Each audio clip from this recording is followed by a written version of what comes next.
bien évidemment, j'ai suivi le match de cet homme. Le match de cet homme, non pas avec le maillot du Paris Saint-Germain. Vous savez que j'aime pas du tout l'Europa League. Mais pour le coup, hier, j'ai regardé ce match entre la Roma, ou plutôt entre Manchester United et la Roma. Quel match incroyable. Alors, on va se faire le résumé du match pour ceux qui n'ont peut-être pas eu la chance de le voir, mais vous avez raté quelque chose, les amis.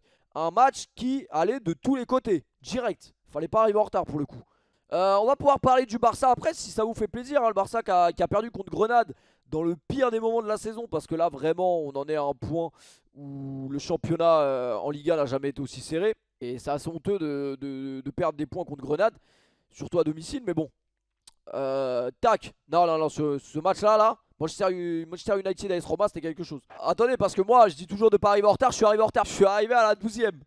Mais apparemment, Verretou s'est blessé en début de match, si je dis pas de bêtises. Ou à l'échauffement, je sais pas. Non, c'était en début de match. En fait, c'est une grosse dinguerie ce qui s'est passé pour l'AS Roma, c'est qu'ils se sont tous blessés en première mi-temps. Ils ont eu 3 blessés en première mi-temps. Alors on se rappelle qu'avant le Covid, bien évidemment, vous avez le droit qu'il y a 3 changements dans un match de foot. Heureusement que là, il y avait les règles du Covid, mais je pense vraiment que ça leur a apporté préjudice sur le match. Que va faire Edinson Cavani? A. Marqué. B. Non, on reviendra après sur Edinson Cavani après ce match. Cavani, t'as pas le droit. Mais les amis, ça fait combien d'années que je vous le dis? J'étais encore puceau, je vous le disais. Cavani, c'est une touche de balle. Dès qu'il commence à toucher la balle plusieurs fois, c'est mort. C'est mort, Cavani, c'est une touche. Une touche, pas deux, pas trois, une. Cavani, à partir du moment où il réfléchit, c'est fini, il fait de la merde. Non, mais je pense que c'est parce qu'ils n'avaient pas Totti, wesh. Non, c'est parce qu'ils n'avaient pas Totti, c'est faux, c'est faux, c'est faux. C'est parce qu'ils n'avaient pas Totti. Les amis, nous allons devoir discuter de cet homme, Edinson Cavani. Est-ce qu'Edinson Cavani n'a pas été respecté à sa juste valeur au Paris Saint-Germain? C'est une vraie question qu'on peut se poser. Alors beaucoup de gens, même en vrai de vrai je dis ça, mais 90% des Parisiens respectent Edinson Cavani. Moi le premier, même si j'ai été le premier à me moquer très souvent d'Edinson Cavani. Je pense qu'il il n'est pas toujours respecté à sa juste valeur, en tout cas quand il était au PSG. Force est de constater que c'est bien évidemment que c'est un joueur incroyable. Et je pense que personne dans ce chat cracherait sur l'arrivée. En tout cas, quand il était au top niveau, je ne sais pas si on peut dire à l'heure actuelle que Cavani est à son top niveau, mais personne n'aurait craché sur l'arrivée d'un joueur comme Edinson Cavani dans son club. Il a été grandement respecté et moqué comme tous nos joueurs. Oui et non en vrai. Je pense que quand tu vas, bien évidemment, quand tu vas au Parc des Princes, parce qu'on va pas se mentir, Edinson Cavani, ça a été sûrement le joueur le plus apprécié de l'ère Qatari. Je pense que si on fait un classement au Parc des Princes, le joueur qui a eu le plus de, je sais pas, qui a été le plus aimé en tout cas du parc, c'était Edinson Cavani, parce que Edinson Cavani c'est le mec qui représente bien évidemment le mieux le mouillage de maillot à l'état pur. S'il y en a un, c'est bien Edinson Cavani. Mais maintenant, moi je peux comprendre les gens qui avaient du mal avec Cavani sur certains points, notamment sur certains trucs, parce que Edinson Cavani, même si c'est un attaquant très complet, il a des défauts comme tous les attaquants. Maintenant, moi, le truc que j'ai jamais compris avec Edinson Cavani, c'est pourquoi on l'a toujours mis en concurrence avec Neymar. Ça, c'est un truc, un débat. Parce qu'en fait, Cavani, moi, je crois que Cavani n'a jamais eu de détracteur avant l'arrivée de Neymar. Avant l'arrivée de Neymar, Cavani faisait, on va dire, l'unanimité pour tout le monde. Dès que Neymar est arrivé et qu'il y a eu cette histoire de penalty, on nous a inventé une rivalité Neymar-Cavani qui n'aurait jamais dû exister. Neymar et Cavani, même si Neymar et Cavani ne sont pas les meilleurs amis du monde, ça on l'avait bien compris. Mais les amis, vous doutez bien que dans les équipes de foot, c'est comme au travail, hein. Y a des collègues qui s'apprécient pas forcément. Maintenant, si tous les joueurs de football du monde étaient amis, ça se saurait. Frère, il y a Neymar, ils veulent que Cavani tire les pénaux. Non, mais après, ça, le débat, on est revenu je ne sais combien de fois là-dessus. Cette histoire de penalty avec Cavani, je suis le premier à dire que...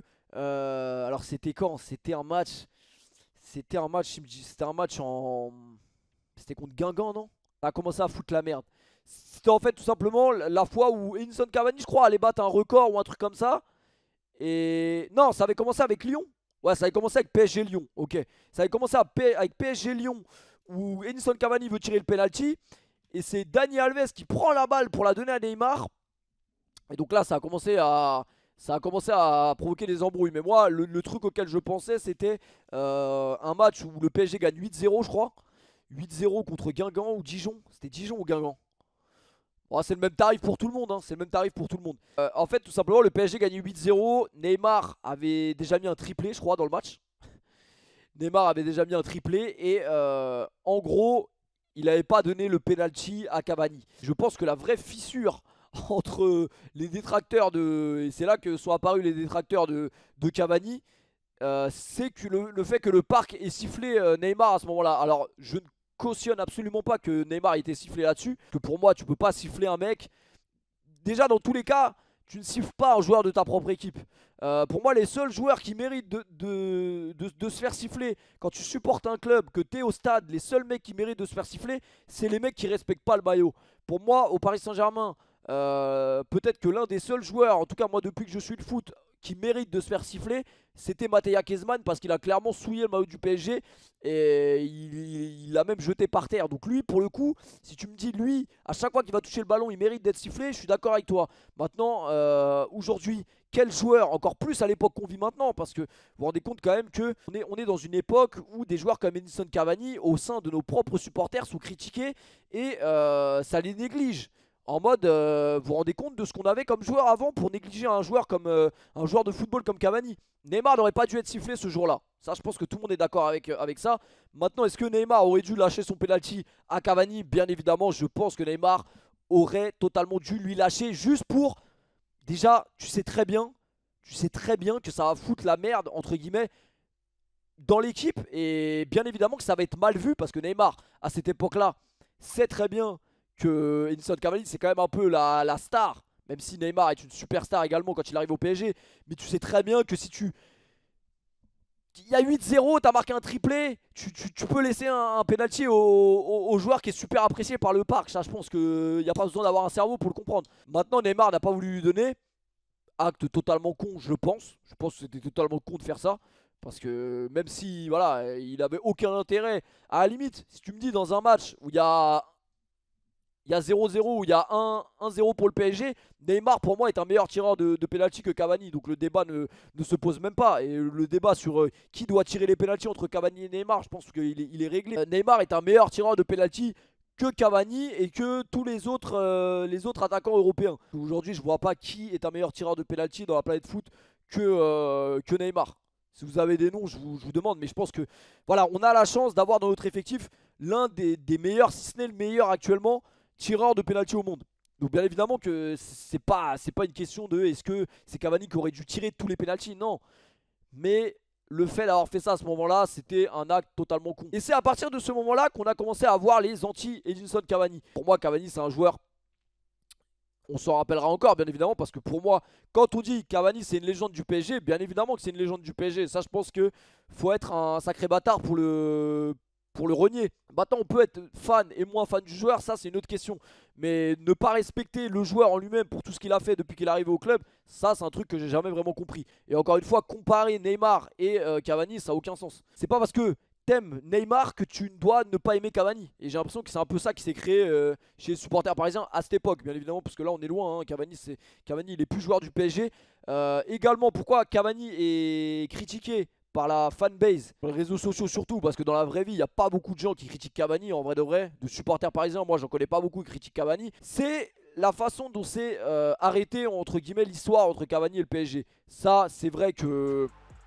C'est vrai qu'on peut en parler, la façon dont Cavani arrête avec le PSG, c'est quelque chose que moi je n'ai toujours pas digéré. Et je pense que c'est vraiment dommage que ça se soit fini comme ça. Mais Cavani c'est une touche les gars, Cavani c'est une touche. Bien évidemment là on verra pas les ratés qu'il a pu faire au PSG parce qu'il y en a eu beaucoup. Après le PSG a-t-il craché sur Cavani? Là on parlait des supporters. Maintenant au niveau du club, je pense que Cavani n'a pas toujours été respecté à juste titre. Bon, notamment à l'époque où il est dans l'ombre de Zlatan. Mais le problème c'est qu'en fait Edinson Cavani il a toujours été dans l'ombre des superstars qui ont rejoint le PSG. Ah, Mandanda il en a pris quelques-uns Mandanda de Cavani aussi hein. Il a vraiment mis 200 tout rond. Ouais bah oui parce que c'était le but contre Bordeaux, c'était le deuxième. C'était le 200ème. Ouais. C'est dommage du Barça contre Grenade. Alors ça tombe bien, j'ai pas vu les buts. Je crois que Messi Griezmann, la connexion avait l'air savoureuse. Donc on va juste se regarder ce résumé. Bah le Barça on fait les cons parce que quand on regarde le classement, on va jeter un oeil rapidement au classement. Est-ce qu'ils vont nous le mettre? Non, ils vont pas nous le mettre. Classement, surtout que c'était un match en retard. Donc là, ça c'était vraiment des points à prendre. Putain, c'est incroyable. Franchement, c'est dégueulasse, frère. L'année où on n'a pas de supporters en tribune, c'est les championnats, ils sont serrés comme une. Ça, c'est des matchs, tu dois les vivre au stade, ça, des trucs comme ça.